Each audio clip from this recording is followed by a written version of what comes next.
Good morning, everyone. I'm Jennifer Seedy, Assistant Director of Public Health Workforce Development at the University of New England. It's my pleasure to welcome you back to the series. Thank you all for joining us today. So just so that you're aware, you do have your two handouts that are available to you until we end the session, and then you'll lose access. So please download the PowerPoint and reference sheet.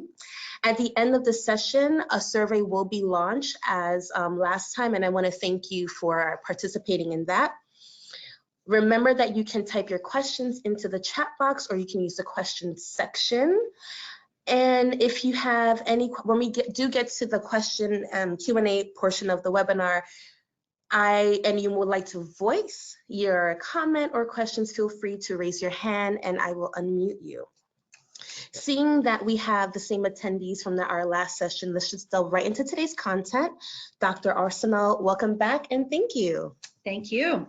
It is a pleasure to be back, and I'm looking forward to really reconnecting with all of you who have been so faithful in joining us through this three-part webinar series. It's something we talked about. Is a three-part series an appropriate length of a webinar session? So as you are completing your evaluation about the webinar, give us some feedback about that. Are 3 sessions the right number? Too many? Too few? UNE is really looking for that type of feedback.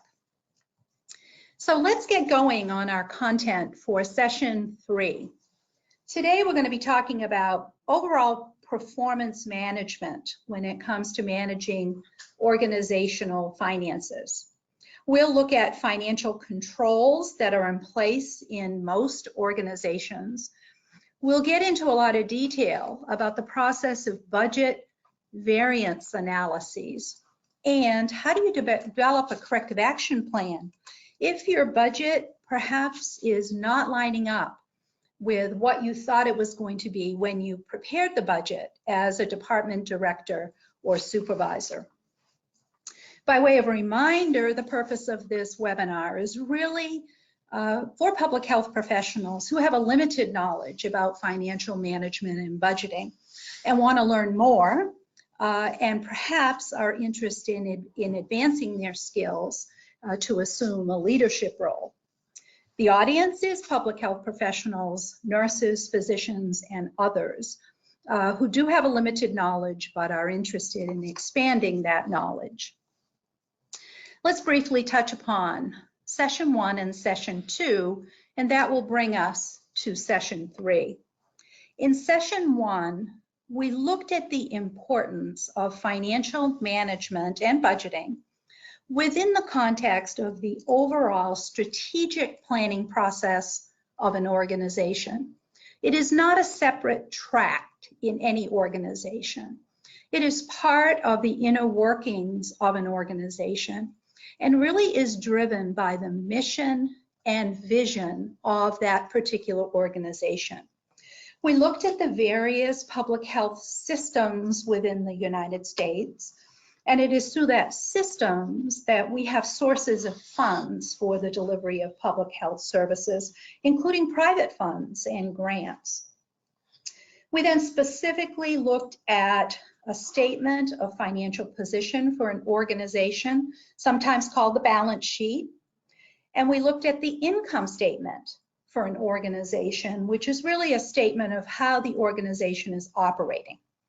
We looked at the importance of cash flow and making certain that organizations have enough cash to pay bills along the way throughout the financial year. And then we looked at a lot of different terminology related to financial management.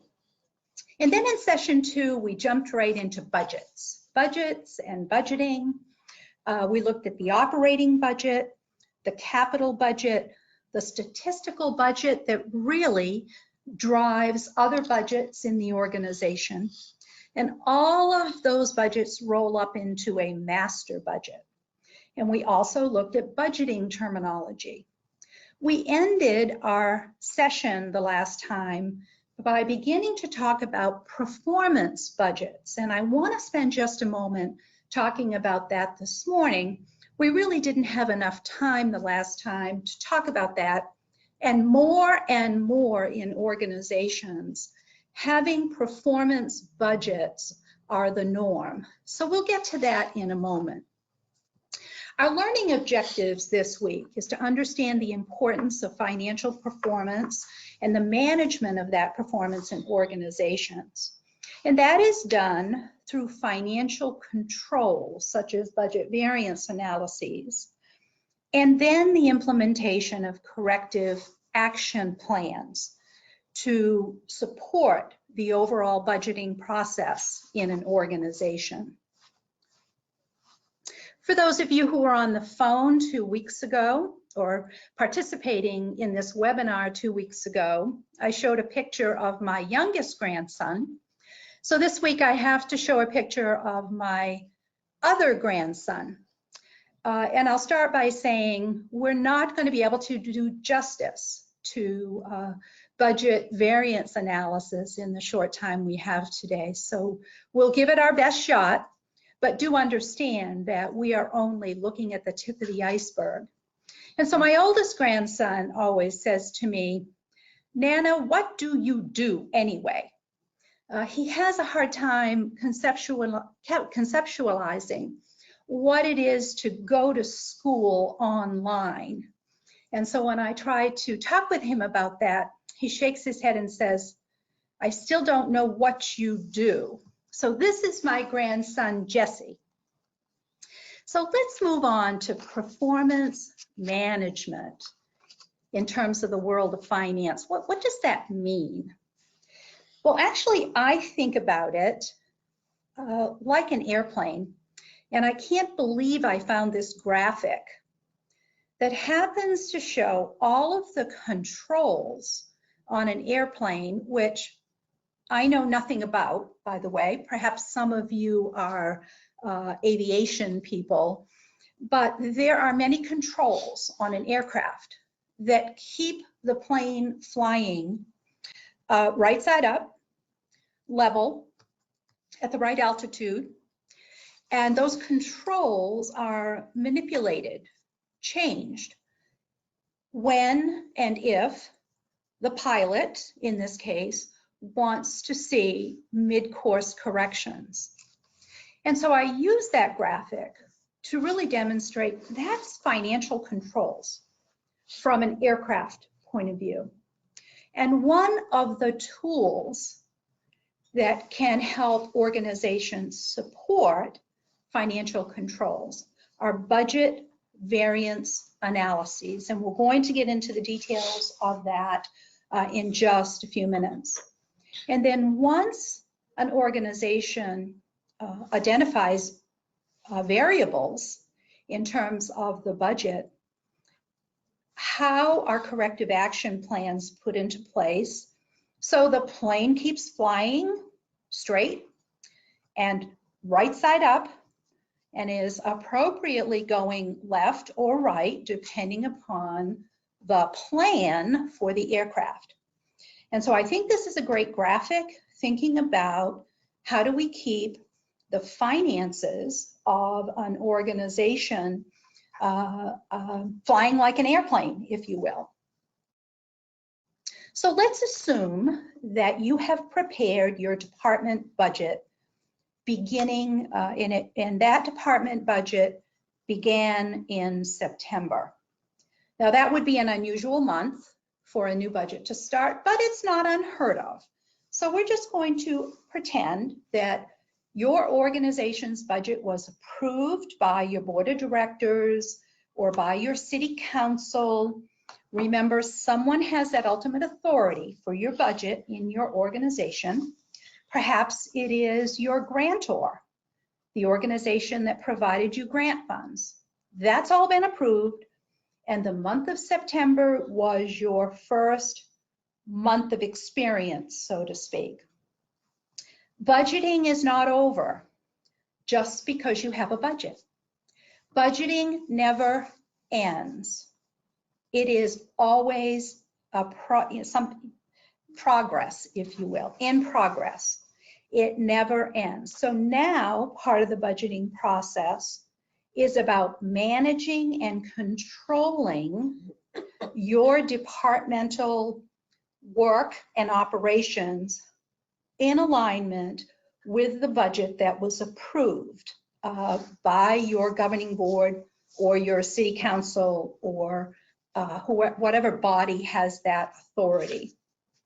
So now we've got to see, how did you do in September? And we're going to get to that in just a moment. I want to back up to 2 weeks ago and talk about performance budgeting, because I think it is so important. And for some organizations, it's new and different. First of all, I'm certain you have heard the terminology managing or management by objectives or stretch goals. There was a time in healthcare when you had a budget. The goal was to stick to the budget. And if there were variances to the budget, you explained what those variances were. And that was the budgeting process. Those days have changed. And in some organizations, those days are gone. It is now about a focus on stretch goals. How can a department manager, supervisor, program director have quantifiable goals tied to the budget related to such things as quality improvement, client or consumer or community satisfaction, community engagement goals, just plain increased productivity, cost controls, and of course, staff satisfaction and staff morale. So let me give you some examples. This happens to be an example from a hospital.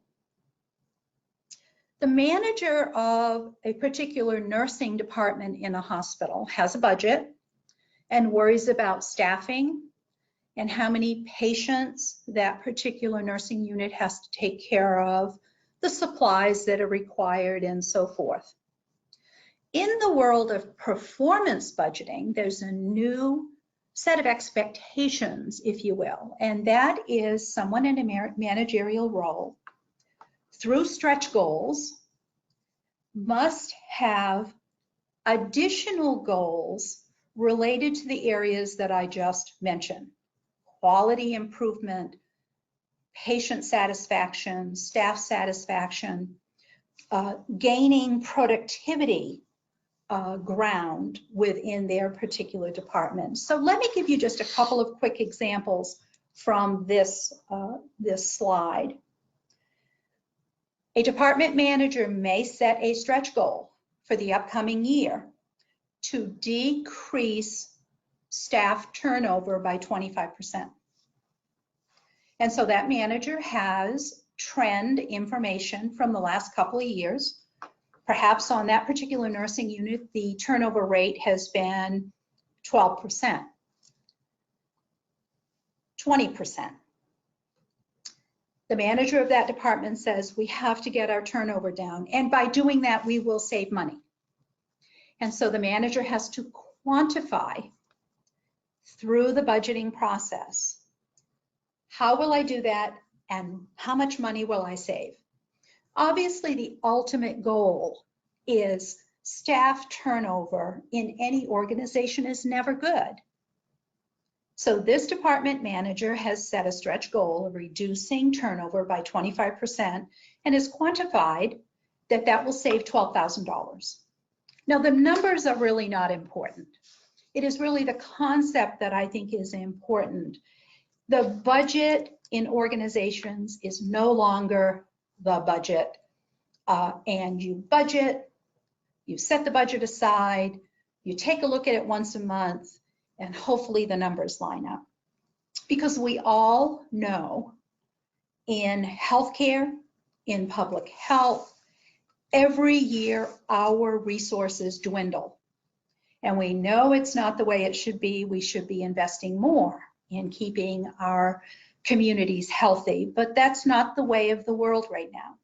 And so as a department manager, I need to start thinking not only about the upcoming year, but what about a year and a half from now, when my resources are going to go down another 20%.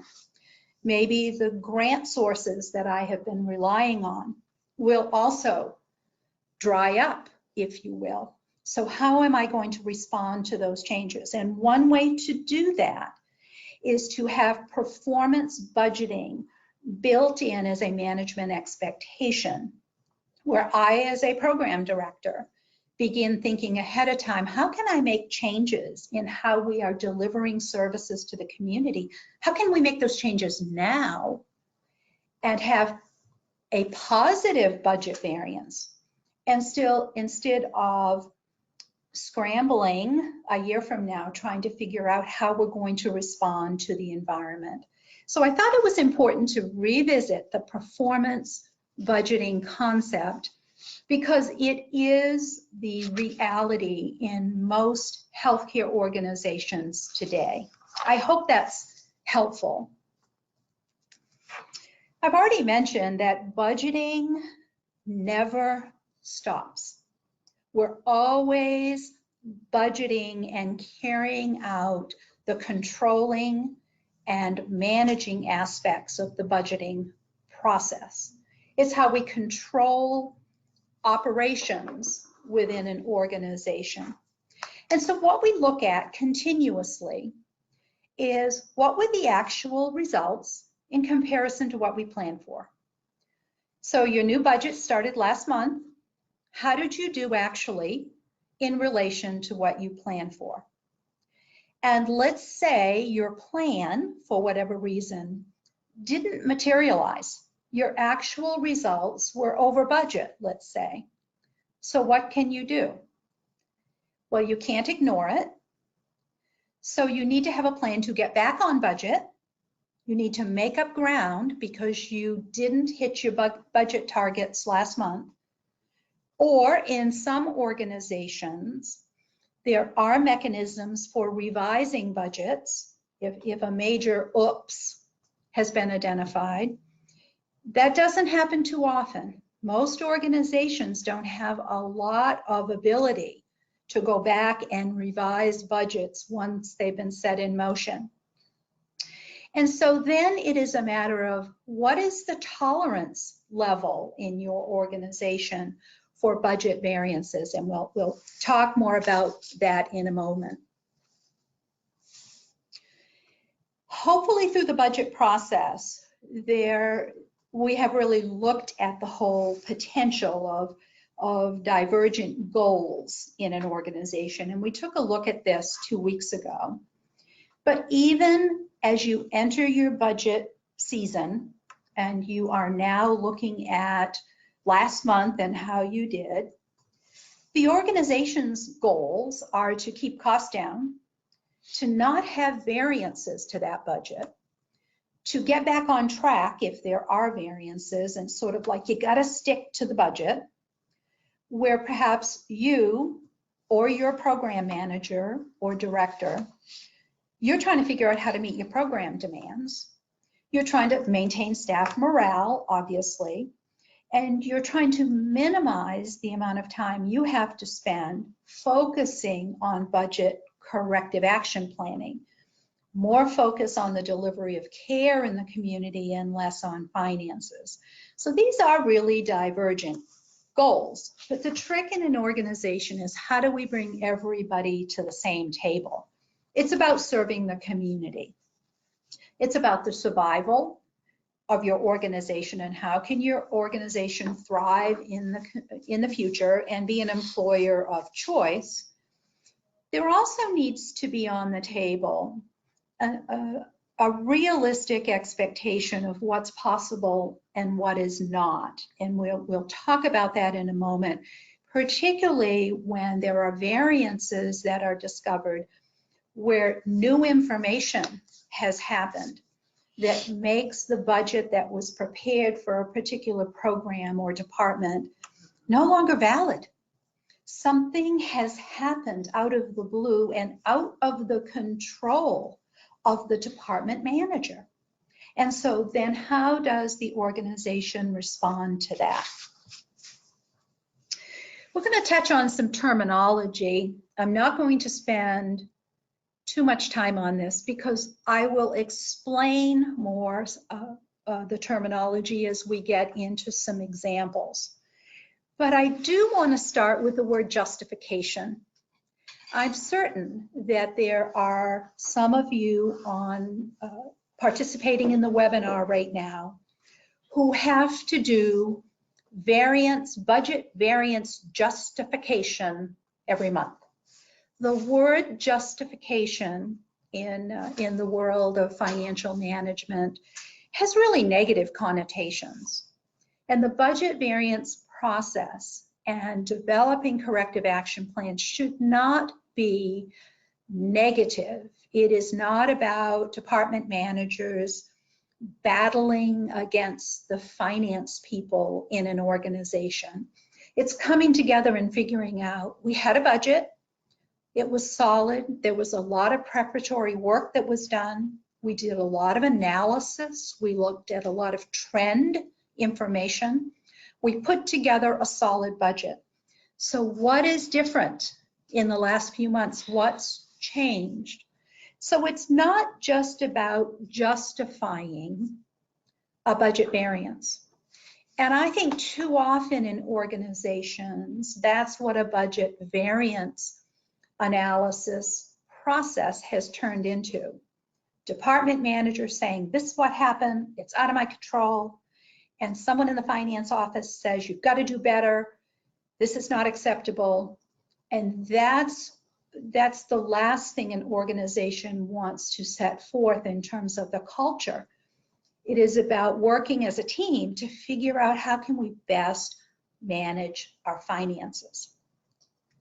I mentioned a couple of weeks ago that in organizations, all departments or programs or units within that organization have a cost center. It usually is assigned a number, and in that cost center you have line items or accounts, they're sometimes called. And a line item can be a line item for salaries, a line item for office supplies, another line item for conference and travel, another line item for medical supplies. And the list goes on and on. So when you are conducting an analysis of how you did in comparison to your budget last month, chances are very good you will have to go through a long list of various line items in your particular cost center and take a look how you did actual to budget in each of those line item areas. We are not going to have enough time in this particular session of the webinar to examine fixed versus variable budgets and how those work in the variance analysis process. But let me give you just a quick example. If you are responsible for a laboratory as part of your public health service to the county, and that laboratory has 3 employees, and they do laboratory studies that are sent to the county, and they do them as quickly as they can, given the fact they only have 3 lab personnel to carry out the work. That is a fixed budget. And if there's an overload of laboratory studies that need to be done for some reason, perhaps there's an outbreak in the community, and all of a sudden a lot of laboratory work has been sent to the county lab, then one of 2 things have to happen. Those lab studies get backed up and there's a lengthy period of time to wait, or perhaps the director of the lab turns to the state laboratory and asks for some help. But nothing in that fixed budget allows for additional resources from a budget point of view, If there is more work to be done in the laboratory, then can be handled by the 3 fixed positions in the lab. Now, that doesn't mean if there was an outbreak in the community that someone wouldn't say, we need to bring in a couple of temporary people to help us out in the lab. Those sorts of things happen all the time. But from a budget point of view, that laboratory is fixed. Now, there are organizations who have flexible budgets. So if suddenly the department manager for that laboratory has to bring in 2 more people to support the added laboratory studies that have to be done, then the budget amount goes up to accommodate for that. The budget changes, varies, becomes variable depending upon workloads. That is often the case in a hospital. Hospitals often have variable budgets that go up and down based on the number of patients being cared for. It sounds perfect, right? Unfortunately, it goes down as well as up. And it is very difficult in any care delivery setting to have your resources go down because it is so heavily weighted with personnel costs. So when I talk fixed versus variable in terms of the budget, that's what I mean.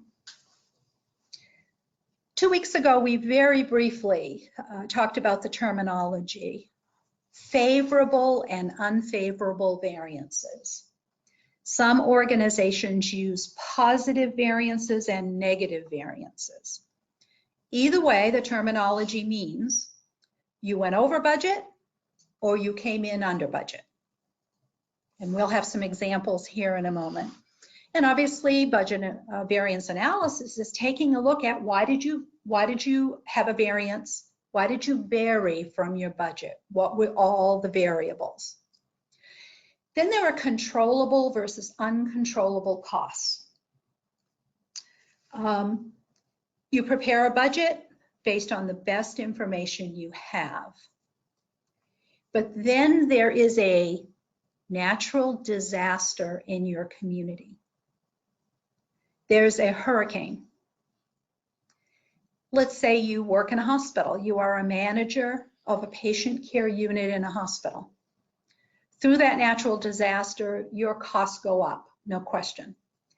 But the routine patient care essentially goes away. You're not going to be doing elective surgery in that hospital. You're not going to be doing routine radiology studies. And your revenue is going to go down significantly. So not only are your costs unforeseen or not controllable, but your revenue is no longer what you thought it would be. Then you look at direct versus indirect cost, and there can be a lot of variables. Again, I will use the example of an outpatient laboratory. Let's say your outpatient laboratory is implementing a new computer system. Well, your indirect cost just went up significantly because you have your lab personnel needing to learn the new computer system. And as they're doing that, they're not able to do as many lab studies. Now, one would say in the budgeting process, you as a manager should have known that. Looking ahead, you should have planned for that. And organizations do that all the time when it comes to the implementation of a new computer system because it is so costly. And costs of training are all considered indirect cost because you're not doing anything hands-on. You're not providing educational programs in the community for health and wellness. Your lab is not doing laboratory studies. They're spending more time on training and so forth. And then productive and non-productive time. Productive time is worked time. It's what your personnel work. They're on the job. Non-productive time is paid time off. And there are a number of categories that can be unanticipated. If individuals are suddenly out on medical leave, they may have paid time coming to them, but you certainly did not anticipate that you were going to have 3 staff people have totally unanticipated medical problems where they were going to be using a lot of their non-productive time, and you have to replace them on the job, so to speak, maybe through temporary personnel, overtime, which of course costs more. And so to understand productive versus non-productive time is very, very important. And on the non-productive time side, there are things you can control and things that you can't, like someone having medical problems.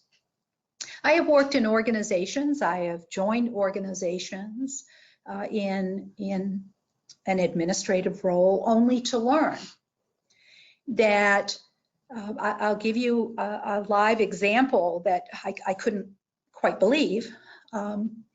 I went to work in a hospital as a chief operating officer, and a number of months went by, and I learned that the entire maintenance department took 2 weeks off every year for hunting season. And that temporary personnel were brought in at quite a high cost to cover for the maintenance people, all of whom happened to be gentlemen. And I'm scratching my head going, we're going to have to work on this, because it was use of non-productive time, and these individuals had that time coming to them. But for the organization to have to replace all of that time at a much higher cost, well, it wasn't right. And so we began to work on a plan where half of the maintenance department would take 1 week off, and the other half of the maintenance department would take the other week off. And then the following year, we were going to do something very different. Now, it may be a simple example, but it is an example of how organizations need to drill down and understand how operational issues can truly drive costs in an organization. And there have to be strategies to really look at containing certain costs. I want to talk about the word acuity. And it doesn't come up too often in the world of public health delivery, but in hospitals, in long-term care facilities, in outpatient clinics, acuity is about the complexity of patient care needs. It can be medical needs, or it can be nursing related needs. There are some patients who need more care and time than other patients. And the word you will see in healthcare finance is the word acuity. But let me use an example from an outpatient prenatal clinic, because often public health organizations might sponsor that type of clinic.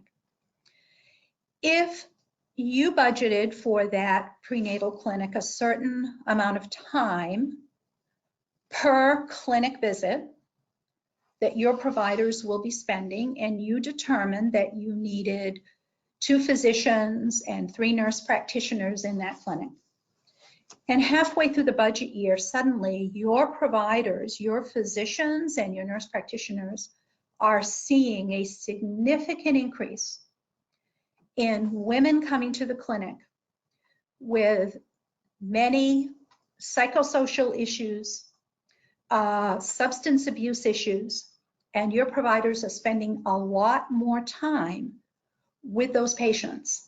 That's an acuity issue. And so what does that mean? It's real, it's a care issue. You can't shuffle patients in and out quickly. when they have those kinds of issues that your providers are dealing with. And so that particular clinic may need more support staff, or your care delivery individuals, physicians and nurse practitioners, are not going to be able to see the same number of patients. And so your revenue will not be the same, and your costs may go up because you need more providers. And that is not an uncommon scenario to suddenly see a phenomenon in the community. And I use the example of a prenatal clinic because that has been, and some of you participating in this webinar may be involved in organizations where clinics are seeing a pretty incredible rise in acuity in their clinics, primarily because of the opioid epidemic and other substance abuse issues, where women need a significant amount more care than in the past for those particular issues. So as you learn about budgets and budgeting, the word acuity is in there. Again, there are budgeting systems, almost always hospital specific, that deal with changes in acuity and will adjust a budget based on shifting acuity of patients. Both up, acuity goes up, but what if the acuity goes down? So it is a double-edged sword.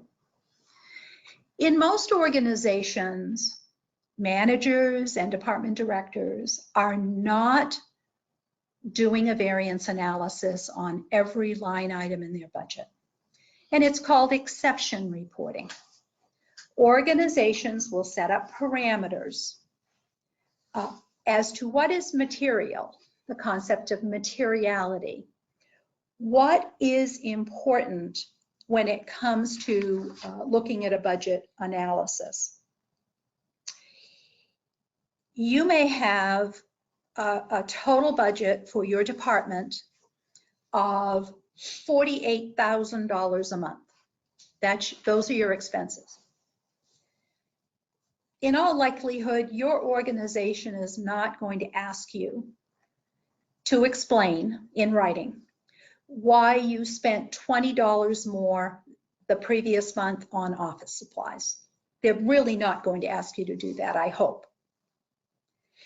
Now, if year to date, your office supplies are over 7%, then something's happening with your office supplies. And we'll talk about, is it usage? Is it the price that's gone up, and so forth? And so exception reporting when it comes to variance analysis is more the norm, and materiality of the degree of the variance is almost always the consideration. So let's really look at a simple example of what is a budget variance analysis. How do you do it? You do budget variance analyses for both your expenses and your revenue. Now, I appreciate that some of you may have a fixed budget. Your revenue comes from a grant source. It's fixed. You know exactly what that money is. You know whether the money comes from your grantor once a month, once a quarter, or at the beginning of the fiscal year. And the only thing you have to worry about are your monthly expenses. I appreciate that. But more and more public health organizations are providing services that they bill for.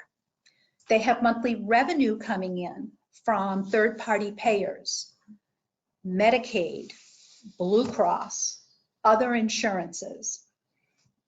And so you look at your expenses. I always like to look at my revenue first if I'm looking, because I like to see, did we start with the amount of money we thought we were going to have coming in? But in this case, let's start with expenses. You start with your budget minus the actual you spent last month, and that is called a variance. So let's say you budgeted $2,500. Let's call these office supplies. That was your budget. But you spent $2,650 last month. So let's stop there. You had a variance of $150. You overspent your budget last month for office supplies. Is that a problem? Maybe yes, maybe no. It was the first month of your budget year. Maybe you order office supplies every other month. Was last month the month that your office manager ordered supplies? Or, equally important, was last month not a month where many supplies were ordered, but the supplies that were ordered were expensive? That's what you analyze. Now, it may be simple, office supplies, we kind of chuckle. What's the big deal about office supplies? Well, if you are a small department or a small public health agency, having a budget variance at the end of the year where you spent $3,000 more than you budgeted for office supplies, that's a big deal. So to get a handle on it up front, in this case, what did we spend in September and why did we go a little bit over budget is important. And it may be simple. Yep, last month was the month we ordered supplies. This month we don't order many supplies at all. It will level out. So you just did a budget variance analysis and you will write that down. Now, again, in some organizations, a budget variance of this magnitude is not material. But in other organizations, it is very material. So let's go to revenue. Let's go to that example. You start with how much money did you budget for revenue? And let's assume that you are a public health organization that bills insurance companies for clinic visits. And so you anticipated each month you would have $10,000 of revenue coming in. Well, last month you had $11,250 coming in. And you say, great, we're home free. Awesome. That was great. But we haven't looked at expenses yet for our staffing for last month. We may have seen a lot more clinic patients last month. That's a good thing. And we may have made favorably $1,250, but if it cost us $5,000 more in additional salary costs last month, that's a problem. Good revenue, but not enough to offset the added personnel costs that we had to add to take care of the added clinic visits. So I use this as a really, really simple example to demonstrate how do you analyze when there's a variance, that's something that varies from what you planned in your budget. There are really, I think, 4 ways to look at a budget variance. First of all, you have to use a line item approach. You can't look at the bottom line of your department, nor can an organization sort of look at their bottom line and say, phew, all of our expenses added up came in only $50 more than our total revenue. Wow, we did really well last month. That's not a budget variance analysis. You have to get down to the line item level to really do meaningful variance analysis. That means department by department, program by program. Because in actuality, in a larger organization, you could have 3 departments who've just been doing great. And you can have 7 departments who are way off budget. And an analysis of both is very, very important. So step 1, you have to get down to the line item. Step 2, you have to look at a variance. Is it caused by volume or quantity? Let me tell you what that means. Was more work done or less work done? In other words, did you bring in extra people to do more work? Maybe there needed to be more outreach done in the community. Maybe your prenatal clinic got busier, and that was totally related to the volume or the quantity of work. Did you have more or fewer patients in the case of a clinic? Again, that is a quantity variance analysis. Did you use more supplies or fewer supplies? You're looking at the quantity. And if you used more medical supplies in your clinic, but you had the same number of patients as the prior 5 months, why all of a sudden last month did you use more medical supplies with the same number of patients? You have to drill down to figure that out. Then and so the terminology you will see in the financial management literature is volume variance or quantity variance. So I'm not making up these words. This is the language of finance. Or perhaps there was a rate variance. And let me give you an example. You hired new people. And those people that you hired brought to the organization a lot of experience. And so you started those individuals higher in the pay scale. Then the 2 people who left, who had not been with your organization very long, and really they didn't have a lot of experience. Now you budgeted for the individuals who were in your organization last year, but you just hired 2 people whose pay rates are higher. Or the other way around. You had 2 very experienced professionals retire, which is happening more and more in healthcare organizations. We're all getting older. And you replaced those 2 retirees with young professionals with a little bit of experience, but they're not going to make the same pay rate. And so you'll have a favorable variance in your compensation line. Those are rate variances. The cost of goods can also be a rate variance.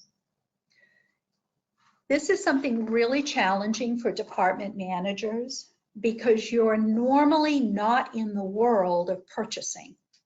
But if suddenly the cost of goods go up and you just sort of, you get out of left field, the cost of your medical supplies just went up because a major vendor is no longer bidding on that particular contract, let's say.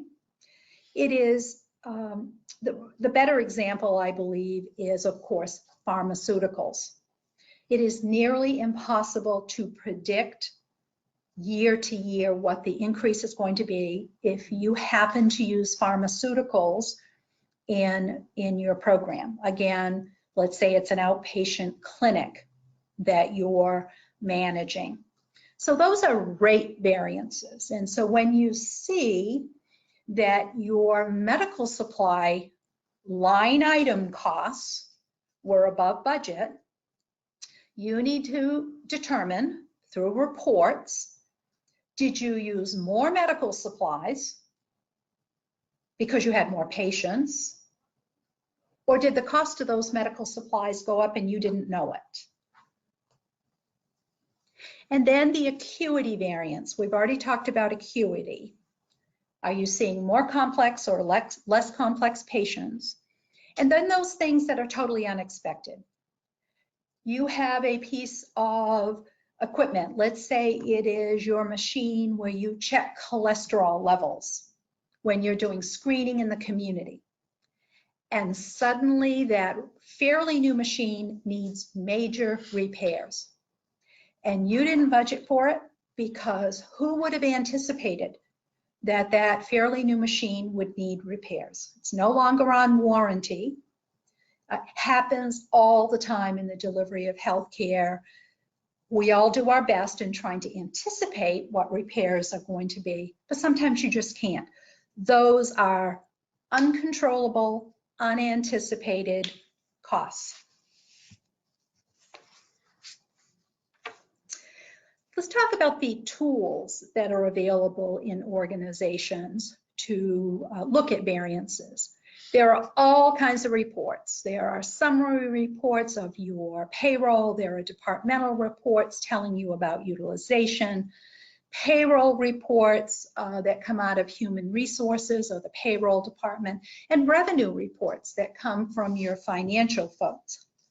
And I think this is a great way to look at what is the responsibility of a department director when it comes to carrying out a budget variance analysis for the prior month. What do you need to begin looking at? You can't just look at your variance report, your department summary report, which we're going to look at an example in a moment, and say, oh, I know what went on. I can look at this and I will know. You must have a variety of departmental reports. Again, a revenue report that has to come out of your finance department. If you do have outpatient clinics, you want to know not only what was the revenue for the month for your clinics in relation to the budget, but what was the payer mix? Did you see more Medicaid patients? Did you see more Blue Cross patients? Did you see fewer commercial patients? Because all of that, it relates to how much were you reimbursed for those patients that you took care of. You also look at what is called payroll distribution reports. And I can guarantee you in most of your organizations, that's the terminology you will hear, distribution reports. It will tell you person by person, payroll information, down to the level of the hours worked, how many of those hours might have been worked as overtime, how much productive time versus non-productive. In other words, this particular employee worked 3 weeks out of the month, but they had a week off for vacation. That's what your payroll distribution report will tell you. Supply consumption reports.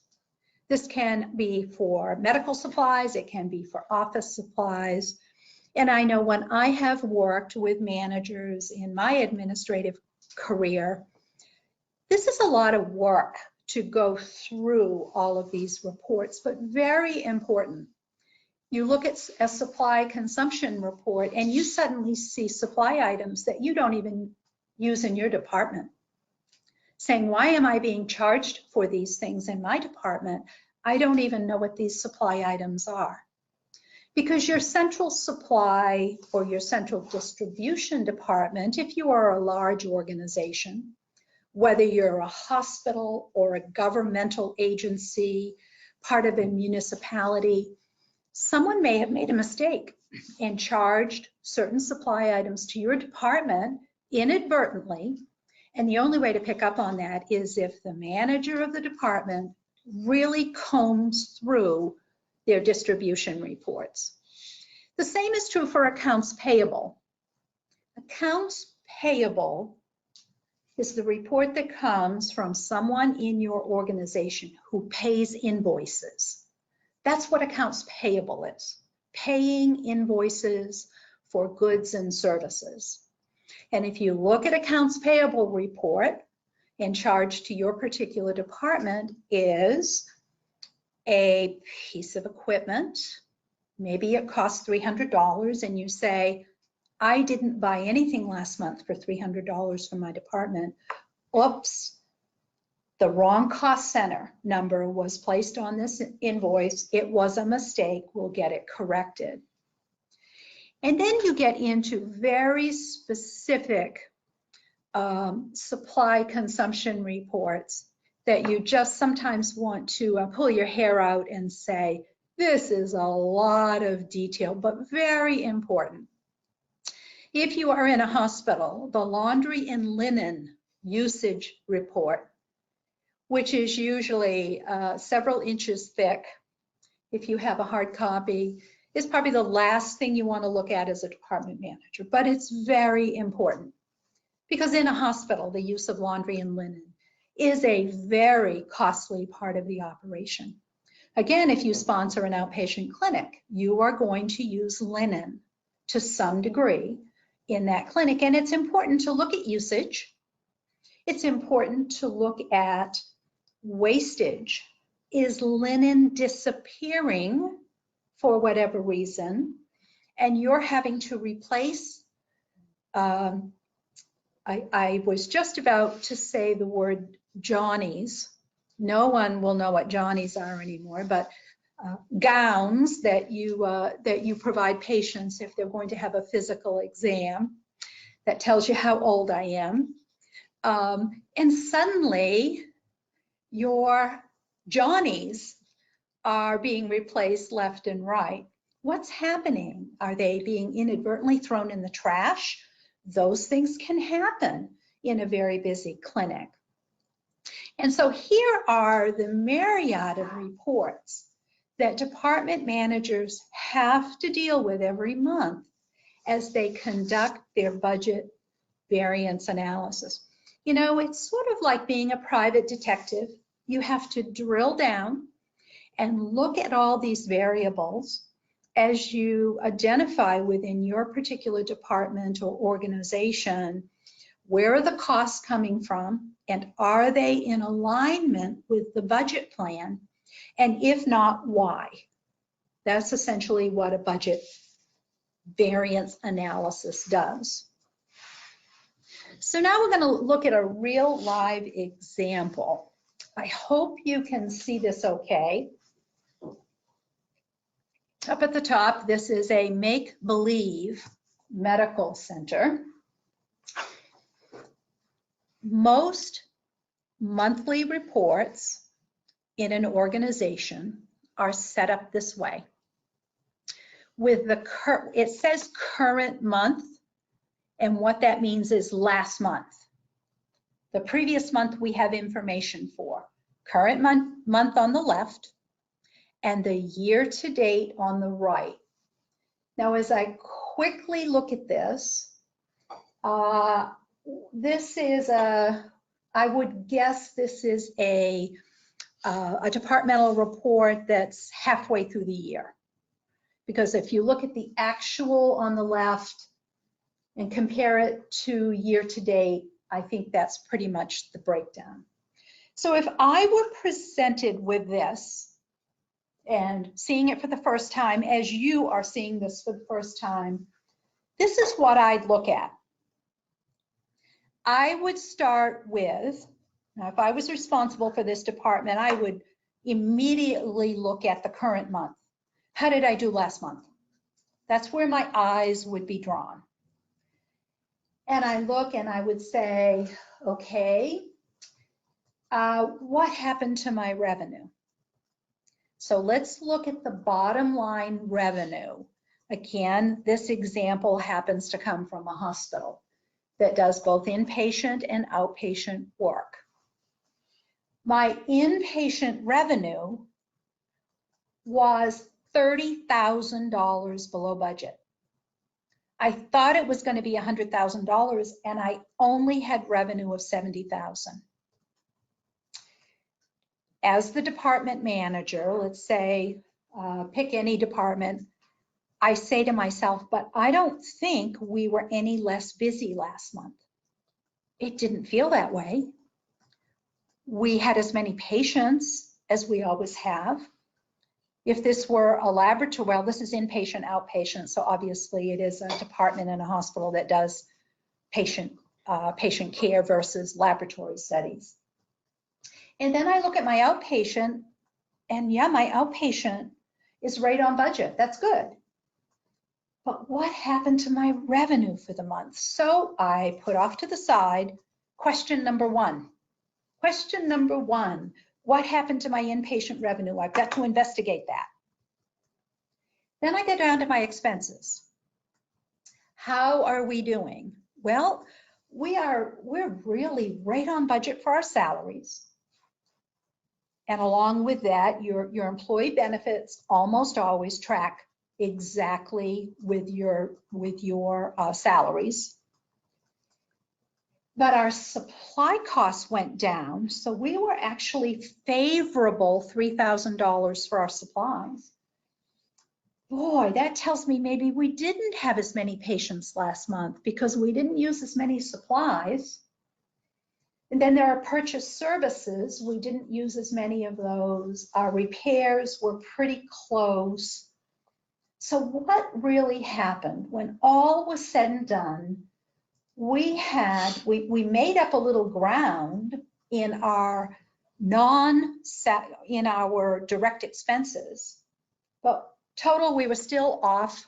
We missed the budget by $20,000. Remember, negative variances, unfavorable variances are shown with parentheses, brackets in the financial world, but in our world, more parentheses. So I need to investigate essentially what happened with my revenue, because it looks like everything else is coming from patient activity. So I do that. I look at all the reports that we just mentioned. I look at my revenue report. Well, gee, I may look at the revenue report and say, wait a minute, we did take care of the same number of inpatients. What's going on? Same number of inpatients last month. Outpatients were normal. We can see that from this report. What else could my revenue report tell me? Why? What happened with my revenue? Then I look at the payer mix and say, look at the patients we admitted last month who were Medicare or Medicaid, but let's say Medicare. Medicare is the insurance that covers primarily senior citizens. And Medicare does not pay the same in many instances as commercial insurance. And so if you have a higher mix of Medicare patients that you're caring for in a hospital, you still took care of the same number of patients, their care needs were the same, but you don't get paid as much. Your revenue went down. And so then you back up and say, why did we have so many Medicare patients last month? Now, I keep referring to last month as September, but let's switch gears and pretend last month was December. I think anyone who's worked in a hospital will know, particularly in certain parts of the United States, December can be a very, very big month for hospitals. Elderly patients admitted for the flu. They're critically ill. They have to be admitted to the hospital. And the reimbursement for the care of those patients is not at the same level as if those patients were covered by Blue Cross or Aetna or Cigna insurance. And so I have just analyzed verbally why my revenue went down last month. It was in alignment with my feeling and my intuition as the department manager, because I know we were just as busy last month as we've been right along. I know that because I am experienced. My intuition, my experiences with my patient care unit, long-standing, but it was the payer mix that brought the revenue down. And so that is an example of how you would do an analysis, a variance analysis. Then you'd go over to year to date. Okay, we had a bumpy month last month because our Medicare population kind of went through the roof. Where does that bring me year to date? I'm still in pretty good shape. I have a favorable year-to-date variance for my revenue. I had budgeted that I was going to have $900,000 at this point in the budget year, and I actually have $920,000. So my revenue is a little bit ahead of budget year to date. Now, if I have another month like last month, that may swing the other way. And then I would go down through the other direct expenses and ask some of the same questions. I hope that makes sense. Something I haven't mentioned, and I will use this slide as an opportunity to talk about trends. For any of you who have been in healthcare, in public health for a long time, you may have had the experience in an organization where you really didn't worry about budget variances too much until there was a 3-month trend. And you will even read that in some financial and budgeting textbooks. You don't get excited until there's a 3-month trend. I think today most organizations would say waiting 3 months is too long. It's gotten away from you at that amount of time. So you will read about, if you study further budgets and budgeting, that trends are important in the delivery of care and understanding what those trends are. Example, is an organization suddenly seeing more Medicare patients and you're not going to get paid at the same level as if you were seeing private insurance patients? After a couple of months, that may well be the beginning of a trend, and you need to address expenses to be able to keep up with that dwindling revenue. Let's use another example. This is a simpler one. This is a department called an ancillary department. And this particular cost center is for both radiology and laboratory services. And so I am looking at, this is my revenue once again. How many radiology procedures did I plan for? Well, my budget says I planned for 5,000. So let's pretend this is a very busy organization and I do a lot of radiology studies. So I planned for 5,000. Last month, I did 5,000. All is good. Well, not exactly, because my revenue was $50,000 and I had planned for $70,000, but I did the same number of studies. My radiology staff, my technicians did the same amount of work. This is like the Medicare example. The complexity of the radiology studies that were conducted were less acute. The acuity question again, and insurance companies don't pay the same for a simple radiology, like a chest x-ray. An organization is not paid the same as if they are doing another more complex radiology study. And so I planned for a procedure rate of $14 and I ended up only getting $10 per procedure. That's why my revenue went down. I just did a variance analysis of my revenue for last month for radiology studies. Laboratory tests, same thing, 5,000 procedures, that's what I did. The test rate was exactly what I budgeted. So I am right on track for revenue for my laboratory studies. But the whole department is off by $20,000 for the month. So to then drill down, let's understand why were the radiology studies done last month less complex and therefore not as much revenue? And the technicians may well be able to answer that question. Or there could be a totally different variable. Perhaps one of your key third-party payers, let's say Medicare, suddenly decides to bundle payments. If a patient is coming in for 2 radiology studies, then they're only going to pay 1 fee. All of a sudden, in this case, the federal government has come up with new payment rules that were not anticipated, and you know that your payment rate has just dropped and is not going to change for the rest of the year.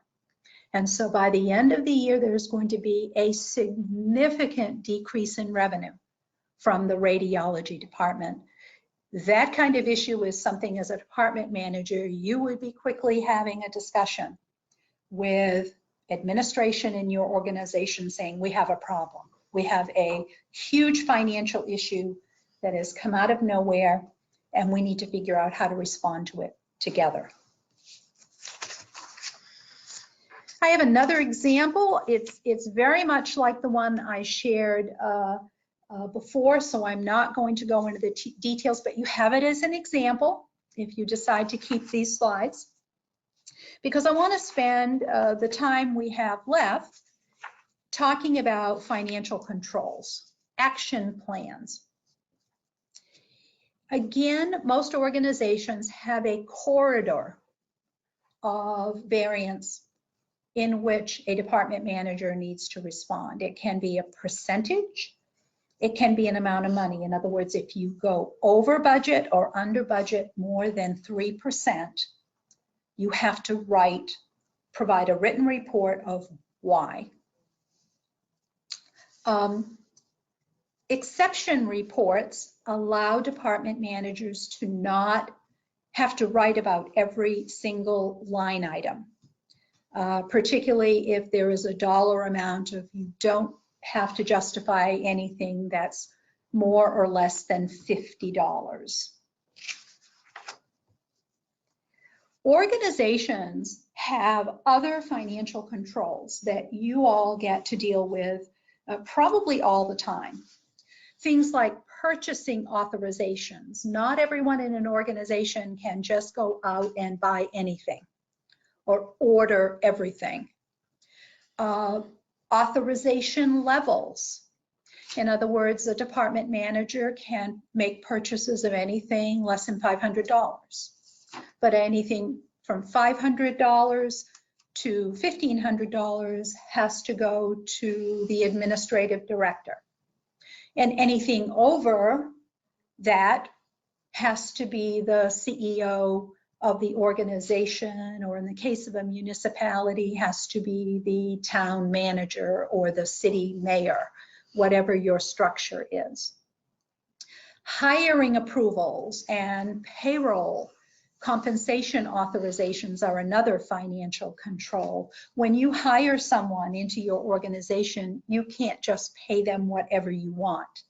There are human resource and compensation guidelines so that pay and compensation and salaries are fair and equitable. And in many organizations, managers cannot authorize overtime unless someone else authorizes that overtime as well. So there are a number of ways to correct for unfavorable variances. I think they're pretty straightforward. We've talked about some of those. You can justify the variance by looking at what happened and how are you going to respond. Are you going to adjust your staffing next month?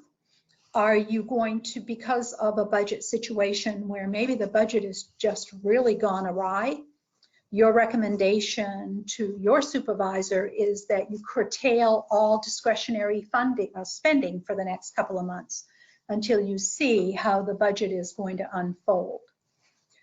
You may renegotiate rates with payers, particularly in the case if there have been significant changes in reimbursement structure.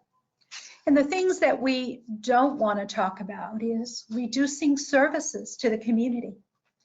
If reimbursement has changed so much, or expenses have gone up, expenses that have been outside of the control of the organization, and then sometimes it impacts not only employees through staffing adjustments, but it can also impact services. And those are really, really tough decisions. Another approach in the budget variance analysis that we don't spend enough time talking about, what if your variances are favorable? Your budget is looking good. You are such a fabulous department manager. You never spend more than you are budgeted. You are top notch. It's equally important to look at why. I have been in healthcare for many years. I know how to pad a budget. I know how to do that. And so did I pad my budget?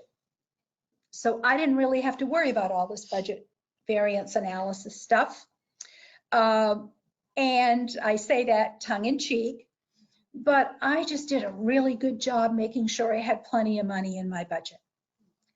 Or am I purposefully or inadvertently curtailing the amount of service we're providing in the community? Am I controlling the care we are delivering? That can cause a positive budget variance, makes the budget look good, but it's not good for the community. So analyzing why I have a favorable variance is important. Am I not dedicating enough staffing resources? Am I holding off buying necessary equipment so my budget will look good? I have worked with department managers who have done that. They were so concerned about going over budget, they stopped buying necessary equipment. And I, from an administrative point of view, had to really work with that manager. That was not the right thing. Most importantly, that manager felt that level of pressure to have to do that. And lastly, are we curtailing staff training to make the budget look good? Obviously, never a good thing. So let me just briefly summarize in a couple of minutes. We've taken a look at the importance of financial management. We've defined approaches to financial controls, including budget variance analysis, and briefly looked at some corrective action planning when not only we have unfavorable budget variances, but also when we have favorable variances, understanding why that is the case. So let me take a breath, stop there. I'm turning to Jennifer, who is going to now open it up for the next 5 minutes or so for questions. Well, thank you. So feel free to state your questions in the chat section or in the questions section, and I'll give you a few seconds to formulate that. Our first question is coming in. Question is, do you spend more time on expense variance than revenue variance? Great question. I believe my experience has been, it depends upon the type of organization, the department, or the program you're responsible for. If you rely heavily on a variety of different revenue sources, whether it is managing multiple grants or you have 6 grants and you receive money from the county government and you receive donations from small communities in a geographic area, and you as a department director patch together all of that revenue and make your program and outreach in the community work. You have to spend just as much time on the revenue side of budget variance analysis as you do on expenses, because one doesn't happen without the other. The example I used earlier, if you are part of a municipal government and your public health department receives $360,000 a year to do everything necessary for public health in the county, then your revenue is fixed. That's it. You get an allotment of money every month, and you will spend all of your time managing your expenses and analyzing your variances on the expense side. So the answer, I think, is it depends. Hospitals, the same apply. If you have heavily weighted departments that really bring in the majority of revenue for the hospital, which is almost always surgery, radiology, and the laboratory in any hospital, then those department managers will be looking pretty intensely at the revenue streams because they not only support those departments, but they support many other areas of the hospital. I think we have another question here. Isn't it better to approach budget? Let's see, isn't a better approach to budgeting to plan for every possible scenario so there are never any surprises? I think that was sort of my example of padding the budget. Again, I've been in organizations where, you know, we all attempted to do that. Really dedicated department managers and program directors trying to think of everything and anything that could come up in the next year and plan accordingly. If an organization does that, they will prepare a budget that is so astronomical it will never happen, because everyone is planning for everything, and in reality only 10% of those unforeseen circumstances will ever happen. It's called the law of averages. And so there are organizations, and I really like this approach, excuse me, who will ask department managers and program directors to do a solid budget based on trend information, available data, and we as an organization will set aside a contingency fund.